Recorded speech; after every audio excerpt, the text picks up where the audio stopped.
আমাকে আপনারা অনেকেই বলেন ভাই এমন একটা অ্যাপস এর নাম বলেন যেখানে বিনা পুঁজিতে ব্যবসা করে ইনকাম করা যাবে ঘরে বসেই। আসলে আমার কাছে এতদিন এমন কোন অ্যাপস এর সন্ধান ছিল না, যার কারণে আমি আপনাদেরকে অ্যাপস এর কথাটা বলতে পারি নাই। তবে আজকে আমি এমন একটা অ্যাপস এর সন্ধান দিব আমি আপনাদেরকে, যেখানে আপনারা শুধুমাত্র পরিশ্রমের মাধ্যমে কোনো প্রকার ইনভেস্ট ছাড়াই ঘরে বসে ব্যবসার মাধ্যমে ইনকাম করতে পারবেন। এই যেমন ধরেন আপনি প্রোডাক্ট সেল করে ইনকাম করতে পারবেন, সিমের অফার সেল করে ইনকাম করতে পারবেন, আবার জিমেইল আইডি সেল করে ইনকাম করতে পারবেন। এছাড়াও অ্যাড দেখে ইনকাম করার সুবিধা রয়েছে, সাথে আপনার ফ্রিতে ফ্রিল্যান্সিং কোর্স করার সুবিধা পাবেন এই অ্যাপস এর মাধ্যমে। আপনারা শুধু মনোযোগ সহকারে আমার আজকের এই ভিডিওটা।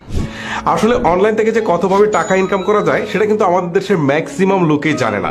সো আজকে আমি আপনাদেরকে অনলাইন আর্নিং এর যে প্রসেসটা দেখাবো, সেই প্রসেসে আপনি যদি গৃহিণী হন বা স্টুডেন্ট হন বা যে কোনো পেশারে হন, আপনি কিন্তু ঘরে বসে ইজিলি 50 থেকে 80,000 টাকা কিন্তু ইনকাম করতে পারবেন। তো যাদের সত্যিকারে অনলাইন থেকে ইনকাম করার ইচ্ছা রয়েছে তাদের প্রত্যেকেরই এই ভিডিওটি শুরু থেকে শেষ পর্যন্ত দেখতে হবে। চলুন আর কথা না বাড়িয়ে আসলে মূল ভিডিওটা শুরু করা যাক। Dear viewers, Assalamu alaikum.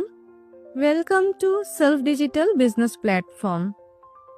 আজকের ভিডিওতে আপনারা দেখবেন সেলফ অ্যাপ থেকে কিভাবে কাস্টমার অ্যাকাউন্ট রেজিস্ট্রেশন করতে হয়। তার জন্য প্রথমেই আপনাকে সেলফ অ্যাপটি ইনস্টল করে নিতে হবে।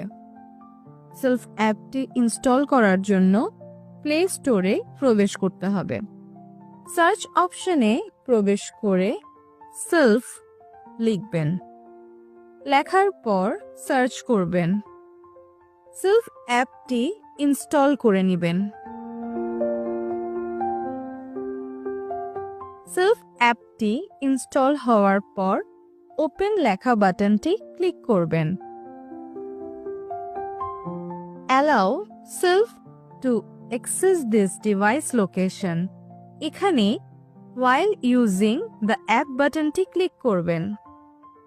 এখন আপনারা দেখতে পাবেন সেলফ অ্যাপের হোম পেজ। সেলফ অ্যাপে মেনু বারে ক্লিক করবেন। একদম নিচে লগ ইন রেজিস্ট্রেশন বাটনটি ক্লিক করবেন। রেজিস্ট্রেশন করুন বাটনটি ক্লিক করবেন। আপনি যে নাম্বারটির মাধ্যমে অ্যাকাউন্ট রেজিস্ট্রেশন করতে চাইছেন সেই নাম্বারটি এখানে টাইপ করবেন।